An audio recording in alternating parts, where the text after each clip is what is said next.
11:12.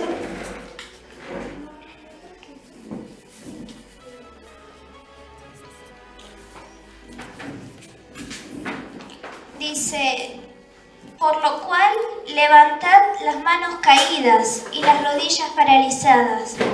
Más de una vez nosotros con este tema de los problemas o de que nos ilusionamos con algo y después no salen las cosas, estamos así como tristes. Pero nosotros siempre tenemos que pensar en que la voluntad de Dios, aunque duela a veces, es lo mejor. Porque todo a futuro, el Señor hace las cosas a futuro también. Y para que nosotros tengamos una mejor vida.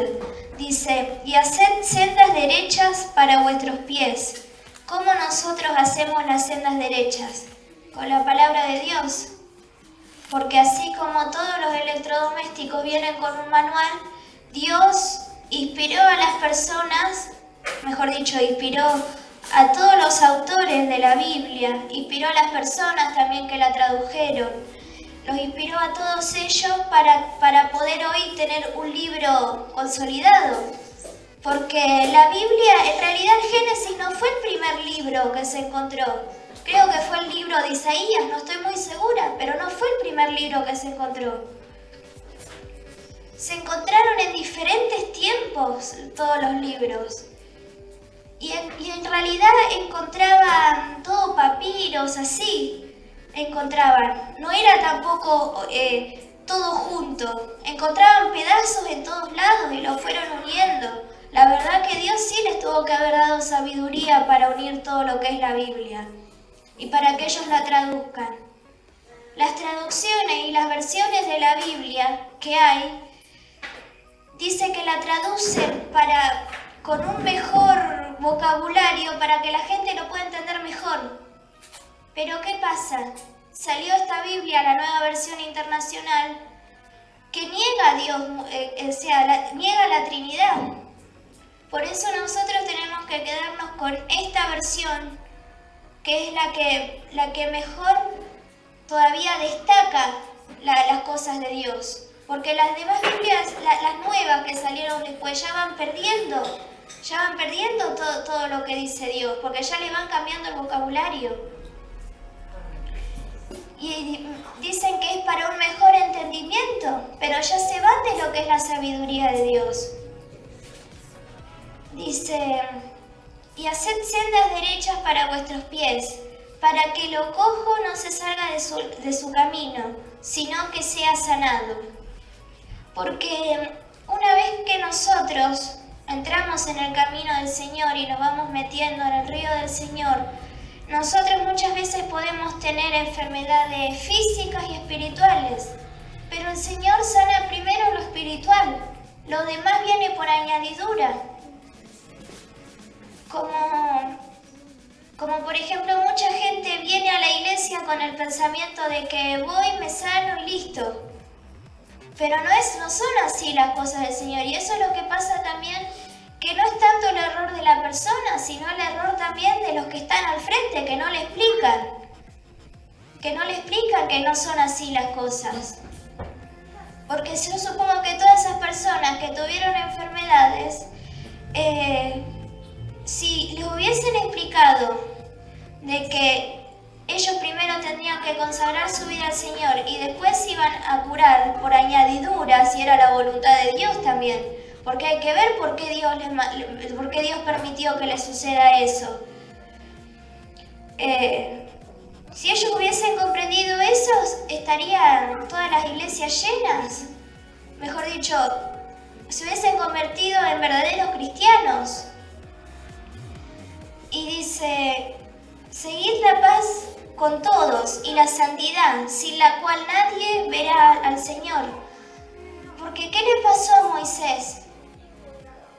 Cuando Moisés le pegó a la peña de Oreb para que saliera agua, sí, era el mandato del Señor, pero él lo hizo con bronca. Y el Señor no lo dejó ver la tierra prometida.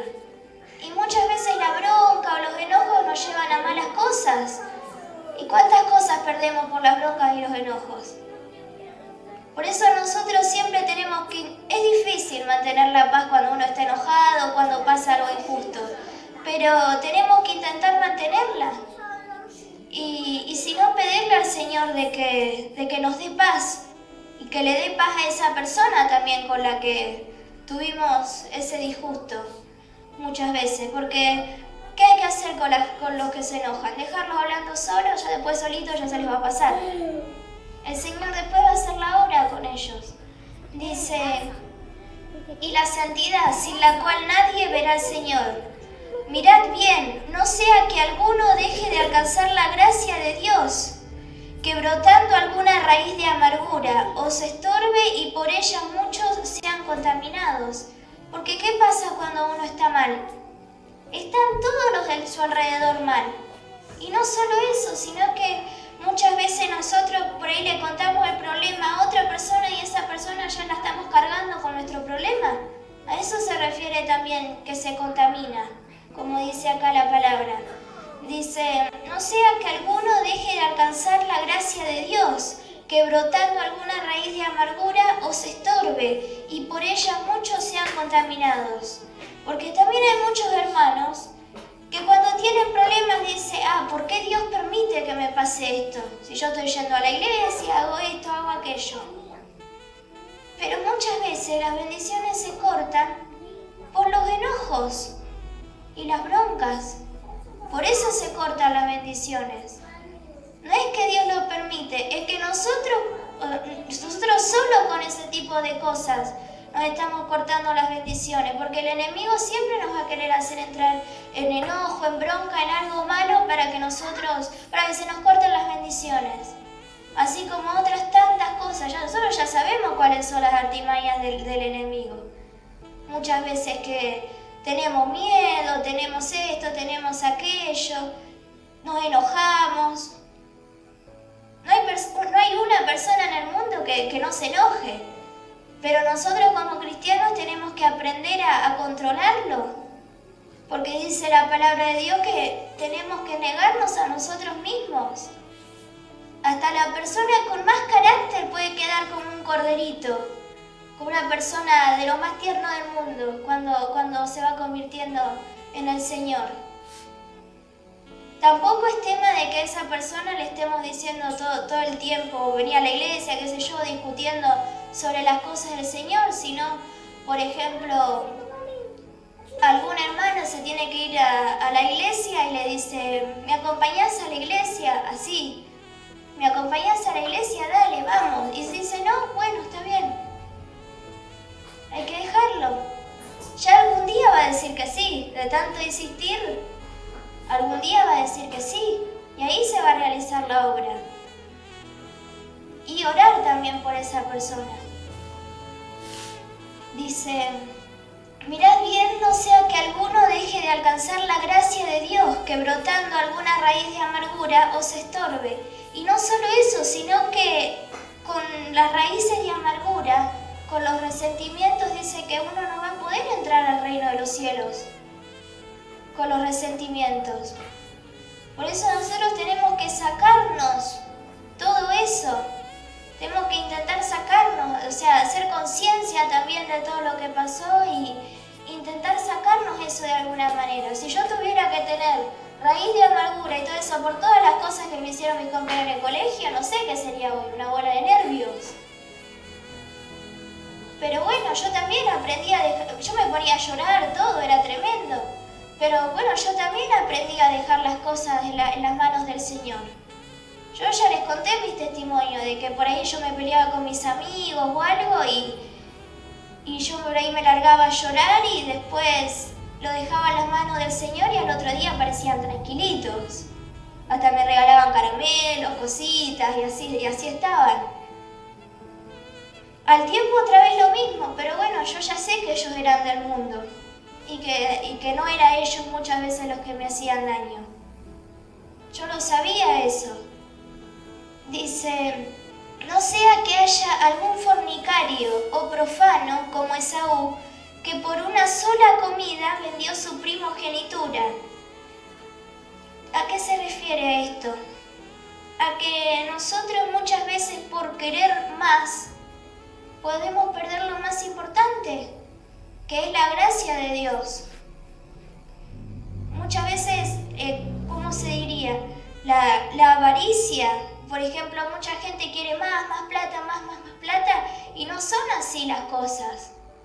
Por eso nosotros tenemos que aprender a vivir con lo que tenemos, con lo que el Señor nos da, porque el Señor sabe que si por ahí nos da más de lo que tenemos, se nos va la cabeza. Y eso tampoco es bueno, porque eso sería ya idolatría, o estar presumiendo lo que uno tiene también. Capaz que el Señor a veces nos salva de ese pecado, por eso no nos da más de lo que tenemos. Porque nos enseña a ser cada día más humildes. Dice, porque ya sabéis que aún después, deseando heredar la bendición, fue desechado y no hubo oportunidad para el arrepentimiento, aunque la procuró con lágrimas. Muchas veces por la avaricia, por los enojos, por las broncas, todo eso, como dije hoy, se va la bendición. ¿Y qué pasó con el que relató este capítulo de la Biblia? El Señor no volvió a él después, no le volvió a dar la mano. Porque muchas veces por las broncas, por los enojos, uno puede perder todo en un día. ¿Cuánta gente le ha pasado eso? Que por ahí hubo gente que mató a toda su familia y de un día para el otro ya perdió todo.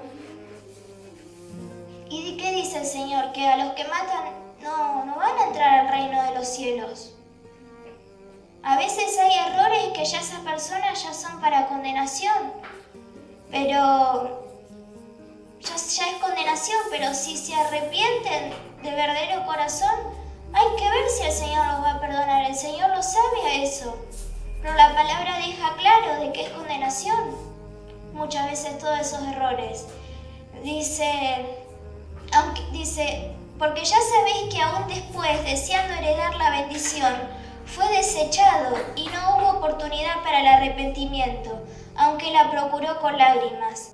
Porque no os habéis acercado al monte que se podía palpar y que ardía en fuego a la oscuridad, a las tinieblas y a la tempestad. Porque no os habéis acercado al monte. Y cuando habla de monte, habla de la iglesia también, el monte de Sión. A eso se refiere al monte. Por eso nosotros, gracias a Dios, que nosotros tenemos para venir a una iglesia donde va a poder haber alguien que nos aconseje. O sea, para los problemas de varones está el pastor y para los problemas de las mujeres está la pastora. Y dice, porque no habéis acercado al monte que se podía palpar y que ardía en fuego, a la oscuridad, a las tinieblas y a la tempestad. ¿Qué es ardía en fuego, la oscuridad, las tinieblas y la tempestad? Los problemas. Esos son. Los problemas, porque uno los ve como que no va a pasar nunca. Pero bueno, después el Señor va a arreglar las cosas si le dejamos las manos de Él, porque capaz nosotros si lo hacemos, intentamos solucionar las cosas por nuestra propia fuerza, la embarramos más. Es así. Pero el Señor lo tenemos que dejar que Él lleve nuestra cruz. Porque el Señor ya lo llevó por nosotros. Ahora tenemos que aprender a dejar todas las manos de Él. Dice, al sonido de la trompeta y a la voz que hablaba, la cual los que oyeron rogaron que no se les hablase más. Eso pasó cuando el pueblo de Israel estaba en Egipto. Ellos estaban, bueno, todos sabemos que el pueblo de Israel se portaba mal, que se quejaba y todo, ya lo conocemos a eso, de que como Moisés no bajaba más con las tablas de la ley, hicieron un becerro y adoraron a ese becerro y se olvidaron de Dios. Porque ellos de Egipto habían salido con oro, habían salido con joyas, de todo habían salido re bien. Y juntaron todas esas joyas, todo ese oro, hicieron el becerro. Y Moisés también se volvió a enojar ahí, que que no pudo ver la tierra prometida, esa fue otra también por la que no pudo ver la tierra prometida. Se enojó y les tiró la tabla de la ley. Y se rompió el becerro, y se abrió la tierra, y cayeron todos los que se estaban portando mal. O sea que no hubo oportunidad para ellos por esa desobediencia. Cayeron directamente. Dice, y a la voz que hablaba, la cual los que oyeron rogaron que no se les hablase más. ¿Por qué ellos no escucharon la voz de Dios cuando ellos le pidieron a Moisés de que Dios les hable también? Porque ellos estaban impuros. ¿Por qué? Porque se estaban portando mal. Y ellos no hicieron Moisés les dijo que laven sus vestiduras, que estén limpios, todo eso, pero ellos no hicieron como una conciencia así de pensar qué es lo que estaban haciendo mal y pedirle perdón al Señor. Entonces ellos no se pudieron haber limpiado las ropas, pero por dentro no se limpiaron y no pudieron escuchar la voz de Dios, escucharon truenos nada más. Dice, porque no podían soportar lo que se ordenaba. Si aún la bestia tocar el monte, será apedreada o pasada con dardo. Y tan terrible era lo que se veía, que Moisés dijo, estoy espantado y temblando. Pero ¿por qué estaba así Moisés? De ver que ellos estaban en esas condiciones. Porque Moisés sí podía escuchar la voz de Dios. Moisés sí lo podía escuchar porque estaba puro.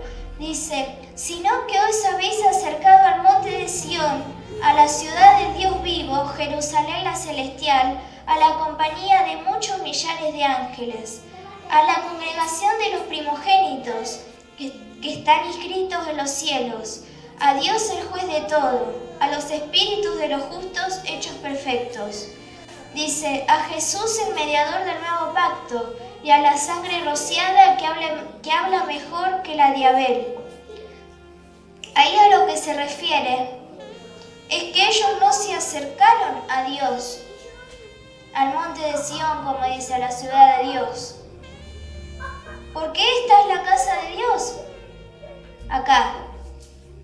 Y si un hermano también quiere un día tocar timbre y decir, quiero orar acá en la iglesia, bueno, se le abre porque todos somos hijos de Dios y esta es la casa de Dios. Ya no es la casa de mi casa, la casa de acá de los pastores. Es la casa de Dios. Y ustedes supongo que en la casa de sus papás, ¿qué hacían? Más de una vez supongo que algún chico dentro de que sus padres no tenían entendimiento le habrán enseñado a orar. O aunque sea el ángel de la guarda, esa frasecita del ángel de la guarda.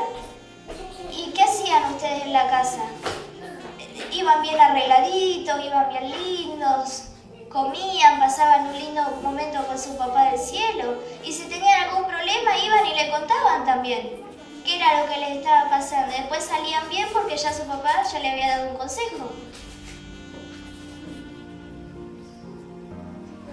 Y si, por ejemplo, nosotros no tenemos la valentía muchas veces no teníamos la valentía de decirle a nuestros papás, es porque algo está mal. Y decía, bueno, a la congregación de los primogénitos que están inscritos en los cielos. ¿Quiénes son los primogénitos que están inscritos? Nosotros. Nosotros. Dice, a Dios el juez de todos, a los espíritus de los justos hechos perfectos, a Jesús el mediador del nuevo pacto y a la sangre rociada que habla mejor que la de Abel. Mirad que no desechéis al que habla, porque si no escaparon aquellos que desecharon al que los amonestaba en la tierra, mucho menos nosotros si desecháramos al que amonesta desde los cielos. A que ellos que veían las maravillas de Dios todos los días, con las actitudes de ellos lo desechaban a Dios, porque hasta lo tentaban. Decían, por ejemplo, se les ocurría decir, tenemos hambre para que Dios le mande comida. Lo tentaban a Dios y eso no está bien tampoco, que lo tienten a Dios, hasta que Dios se enojó. hasta que Dios también, no es que se enojó, obró justicia con ellos, porque Dios no es un Dios que se enoja, ni nada, obró justicia, nada más, es un Dios de justicia. Porque Él primero nos va a intentar llevar por el camino bueno, diciéndonos las cosas de buena manera. Pero ¿qué pasa cuando nosotros nos portamos mal? Nuestro papá va a empezar a hacernos así para que vayamos bien. Y dice, mirad que no desechéis al que habla, porque si no escaparon aquellos que desecharon al que los amonestaba en la tierra, mucho menos nosotros si desecháramos al que amonesta desde los cielos. Dice, la voz del cual conmovió entonces la tierra, pero ahora ha prometido diciendo, aún una vez, y conmoveré no solamente la tierra, sino también el cielo. Y esta frase, aún una vez, indica la remoción de las cosas movibles, como cosas hechas para que queden las inconmovibles. Porque ¿qué va a pasar el día que el Señor nos va a buscar? Nos venga a buscar. Todo esto material, las cosas movibles, como dice, es lo que se va a destruir. ¿Y qué es las cosas que no se van a remover? Lo que tenemos nosotros adentro. Porque nosotros cuando ya sea nuestro momento de partir, vamos a dormir y eso va a quedar dormido hasta que el Señor venga. Hasta que el Señor dice que va a venir con voz de trompeta y nos va a levantar. Eso no se va a destruir nunca. Diciendo, aún una vez y conmoveré no solamente la tierra, sino también el cielo, porque dice que en ese tiempo va a haber tinieblas. Se va a hacer como de noche. Dice, y esta frase, aún una vez, indica la remoción de las cosas movibles, como cosas hechas, para que queden las inconmovibles. Así que, recibiendo nosotros un reino inconmovible, tengamos gratitud, y mediante ella sirvamos a Dios, agradándole con temor y reverencia, porque nuestro Dios es fuego consumidor. Amén. Amén. Y dice, indica la remoción de las cosas movibles, como cosas hechas para que queden las inconmovibles, es lo que tenemos dentro. Dice, así que recibiendo nosotros un reino inconmovible, el reino inconmovible es el Señor, lo que nosotros tenemos dentro, porque ya una vez que recibimos al Señor en nuestro corazón, ya Él va a empezar de a poquito a ocupar nuestro corazón, pero nosotros lo tenemos que dejar. Como es esa frase que dice, estoy a la puerta y llamo. Nosotros le tenemos que abrir la puerta para que Él entre. Y no abrirle un poquito, abrirle toda la puerta, para que Él vaya ocupando nuestro corazón y vaya cambiando las cosas que están mal dentro de nosotros. Muchas veces también con este tema de los enojos, si nosotros nos enojamos es porque no dejamos todavía que el Señor esté completamente adentro de nuestro corazón. Porque si el Señor estuviera completamente adentro nuestro, tendríamos paz, completa paz. Dice, así que recibiendo nosotros un reino inconmovible, tengamos gratitud. ¿Gratitud qué es? Darle las gracias al Señor por lo que tenemos, por lo poco y por lo mucho. Y si nos morimos de frío también. Dice, y mediante ella sirvamos a Dios, agradándole con temor y reverencia. Porque, ¿quién es el único reverendo? Dios. Por eso hay muchos ahora que se están haciendo llamar reverendo. Apóstol, profeta, reverendo, no sé cuánto más. 8.000 títulos tienen. Y el reverendo, el único, es Dios. ¿Por qué se empezaron a llamar reverendo? ¿Por qué? Porque ellos querían que la gente les tenga más respeto, como tener un cargo más grande. Y se atribuyeron ese nombre reverendo a ellos mismos. Y el único reverendo es Dios, y lo dice la palabra. Y lo dice también en los textos más antiguos. Ahora en esta Biblia no lo dice. No dice reverendo, pero los textos más antiguos, que era lo que vamos a decir, la traducción original, porque esto ya fueron cambiando las palabras supuestamente para que los entendamos mejor, pero las cambiaron de una forma que no está bien. Y lo dice la palabra. Solamente hay que buscar alguna Biblia donde lo diga para poder testificarlo. Yo ahora no me acuerdo textualmente dónde lo dice en los Salmos, pero a lo que voy es que ellos no se pueden atribuir un nombre que es de Dios, sino ellos están haciendo un Dios ellos. A eso es lo que quería llegar. Dice, porque nuestro Dios es fuego consumidor. Nosotros no podemos tomar el nombre de Dios muchas veces. No lo podemos tomar el nombre de Dios, porque dice fuego consumidor. ¿Qué va a pasar con ellos cuando lleguen al cielo? Le va a decir, yo no los conozco. Van a decir, y sí, Señor, pero hicimos cosas en tu nombre, hicimos esto, hicimos aquello. Y sí, pero no. Y sí, pero ¿qué va a pasar? El Señor les va a decir, ese nombre me pertenecía a mí. La palabra reverendo únicamente se le atribuye a Dios, no a ningún hombre.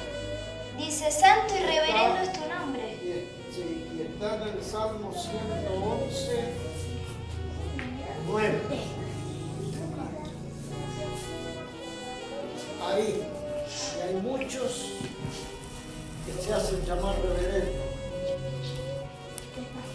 Están usurpándole el nombre a Dios. Nosotros no somos nadie para usurparle el nombre a Dios. Ese nombre le pertenece a Dios. Hay muchos que dicen, sí, reverendo, ¿dónde estamos? Están blasfemando. Bueno, no quiero cortar. Dice, ahí explico lo que ella estaba diciendo. Dice el 111.9, dice, redención ha enviado a su pueblo, para siempre ha ordenado su pacto, santo y temible es su nombre. En la versión antigua decía santo y reverendo es su nombre. Ajá. Decía la versión antigua. ¿Está leyendo ahí? Sí, acá está. El Salmo 111, 9. Decía santo y reverendo es su nombre. Por eso ellos no se pueden tomar un nombre que es de Dios, porque si no se quieren parecer a Dios. Y Dios dice que al que se engrandece, Él lo baja. Por eso el Señor a veces nos cuida de no darnos más de lo que tenemos para que no nos engrandezcamos. A nosotros nos cuida, pero es obvio que a ellos no están con Dios. Entonces no tienen esa protección de Dios, de que muchas veces el Señor no nos permite que nos pasen o tengamos ciertas cosas para que no pequemos, porque el Señor sabe hasta dónde podemos llegar. Y bueno, esa es la palabra que les quería dejar hoy. Amén. Le paso al pastor si quiere hacer un comentario o algo. No. Gloria a Dios por su palabra, ¿no? El fin de toda la cosa, de todo mensaje leído, el fin de todo es llegar al Señor y ahí encontrar nuestra salvación. El fin de todo mensaje. O sea que nosotros podemos predicar la palabra con el entendimiento que Dios nos da. Pero el fin de todo es la salvación para nuestra vida. Toda palabra leída, toda palabra explicada es para la salvación nuestra. Yo le quería dejar un solo versículo que se encuentra en el Salmo 55. Dice el Salmo 55, versículo 22. Dice, echa sobre Jehová tus cargas. ¿Qué quiere decir? Que nosotros debemos depositar nuestra carga al Señor.